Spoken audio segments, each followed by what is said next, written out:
अरे बहू, खुश रहो। कैसी हो तुम? हम ठीक है। गंगा बहन कैसी है? माँ भी ठीक है।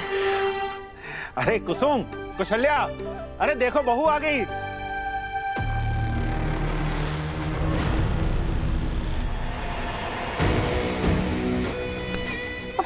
क्यों आई तुम यहाँ पर? आ तो गई है लेकिन अब वापस जाएगी उस जले हुए ढाबे में। चलो निकलो यहाँ से। कुसुम दीदी, आप ये क्या कर रहे हैं? अब हमारे पति को इस घर से बाहर निकलवा के खुद महारानी बनने के लिए आ गई हो तुम यहाँ पर? नहीं, जब तक हमारे पति इस घर में वापस नहीं आएंगे तुम भी इस घर में नहीं रहोगी। तुम्हें क्या लगता है माँ की तरह हम भी तुम्हारी बताई हुई कहानी पर विश्वास कर लेंगे? नहीं, हमें अपने मनोज जी पर पूरा भरोसा है। और रही बात तुम्हारी सोनी, वो एक नंबर की चरित्रहीन लड़की है। उसी ने चेक के हमारे पति को फंसाया होगा। कुसुम दीदी, हम समझ सकते हैं। अपने पति के बारे में सुनकर सहन करना आसान नहीं होता, लेकिन आप भी समझिए ना, हम अपनी बहन के बारे में झूठा इल्जाम नहीं सहन कर पाएंगे। नहीं सहन कर पाओगी तो भाड़ में जाओ।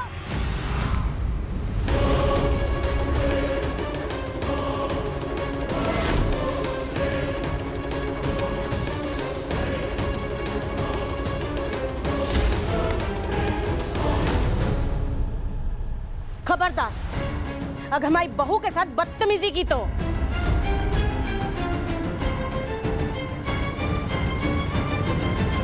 अरे तुम शुक्र मनाओ कि अभी घर से निकाला है। अगर वो पुलिस बुला लेती ना तो जेल में जाता और तुम किसी को मुंह दिखाने लायक नहीं रहती। माँ इस अनपढ़ जाहिल का साथ दे रही है। मालूम है अनपढ़, तुम्हारा पति पढ़ा लिखा के क्या किया? आज तक हम अपनी बहू को गलत समझते आए हैं, इतना नफरत किए, इतना परेशान किए, इतने लाल छन लगाए, लेकिन फिर भी हमारे घर की इज्जत बचाने के लिए तुम्हारे पति की घटिया हरकत अपने मन में बर्दाश्त करके बैठी हो। इसलिए कान खोल के हमारी बात सुन लो कुसुम, ताकि हम समझ गए हैं, जान गए हैं, आंखें खुल गई हैं हमारी। जान गए हैं कि हमारी बहू नहीं, हमारी बेटी है, जिसको हमारे घर की इज्जत की परवाह है। इसलिए हम वो की बेइज्जती इस घर में नहीं होने देंगे, समझ रही हो तुम? लेकिन माँ चुप।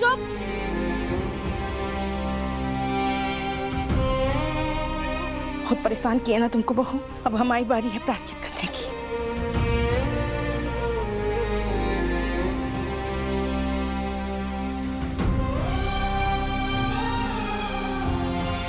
देखो बहू, अब तक जो कुछ भी हो सबको भुला दो। अब नए सिरे से शुरुआत करते हैं। अब तुम्हारे लिए घर में भी जगह है, हमारे मन में भी।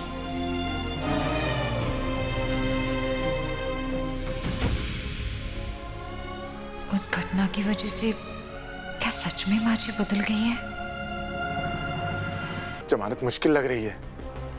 एसआई के हाथ सबूत लग गया है ठकुराइन जी के खिलाफ। अब या तो हमें ठकुराइन जी को बेगुनाह साबित करना होगा या फिर ये साबित करना होगा कि वो सबूत ही गलत है जो एसआई के हाथ लगा है। जो करना है जल्दी करना होगा, हम पूरी रात उनको जेल में नहीं रहने दे सकते ना।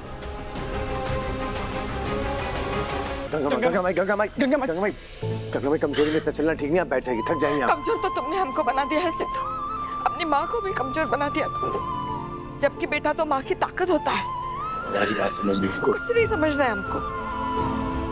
जब तक तुम ठाकुराइन जी के खिलाफ हो ना, हम तुमसे बात नहीं करेंगे।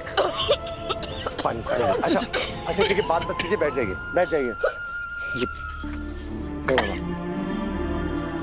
पानी पिए। नहीं पीना। क्या लगता है आपको हम अपनी माँ के खिलाफ हो जाएंगे? हम आज भी अपनी माँ के साथ हैं। जिन माँ ने जिस हाथों से हमें पाल पोस के बड़ा किया, हमें जन्म दिया, जिन हाथों से हमें खाना खिलाया, आपको लगता है हम इतने निर्दयी हैं? क्यों नहीं हाथों पर हथकड़ी लगा देंगे? फिर क्या ऐसा किया? हमने इसीलिए किया क्योंकि हम जानते हैं कि हमारी माँ के खिलाफ साजिश चल रही है। वही साजिश वही लोग कर रहे हैं जिन्होंने आपका ढाबा चलाया था।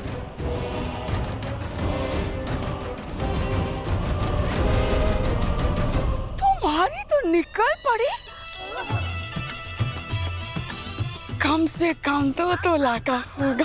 ये तुमको मालूम है अभी सोना चांदी कितना महंगा हो गया है। अरे दुरानी, तुम्हें सिर्फ छल्ला दिख रहा है, चाबियां नहीं दिख रही। दुर्गावती ने खुद अपने हाथों से मुझे छल्ला और चाबियां दी है। तुम समझ रही हो? मतलब उसके हवेली पर, उसके कारोबार पर सिर्फ मेरा हक है। मैं मालकिन हूँ, मालकिन।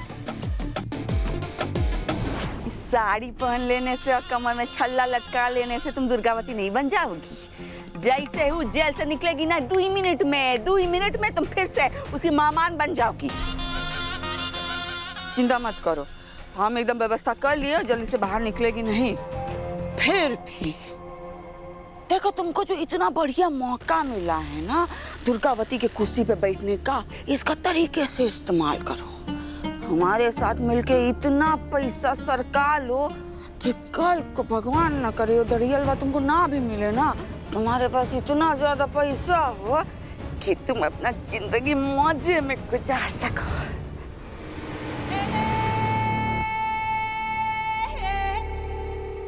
लेकिन कैसे होगा? एकदम लाख रुपया का सवाल की हो बेबी डाल, और इसके जवाब में ना तुमको करोड़ों रुपए मिलेंगे। चलो हमारे साथ। लेकिन कोई प्रॉब्लम तो नहीं होगी ना? पिराबलम? तुमको पता है पिराबलम कौन है? हम, वो भी दूसरों की जिंदगी में। देखो बेबी डाल, अभी दुर्गावती ना एकदम कमजोर पड़ गई है। उसी कमजोरी का फायदा उठा के हमको अभी ताकतवर बनना है। करेक्ट।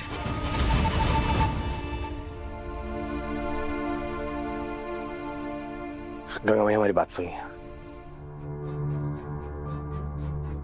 जब इंसान कमजोर पड़ने लगता है ना, तो लोगों का उस पे से भरोसा उठने लगता है। हमारी माँ के साथ भी वही हो रहा था। लोगों को लग रहा था कि ढाबा हमारी माँ ने चलाया है और अपनी ताकत का इस्तेमाल करके कानून को तोड़ मड़ोड़ के जेल जाने से बच रही। हमने अपनी माँ को गिरफ्तार करवाया ताकि लोगों की धारणा बदले। लोगों की धारणा बदलने के लिए तुमने अपनी निर्दोष माँ को जेल पहुंचाया? हम जानते हैं हमारी माँ निर्दोष है, लेकिन आपको याद है आपने एक बार कहानी सुनाई थी हमें।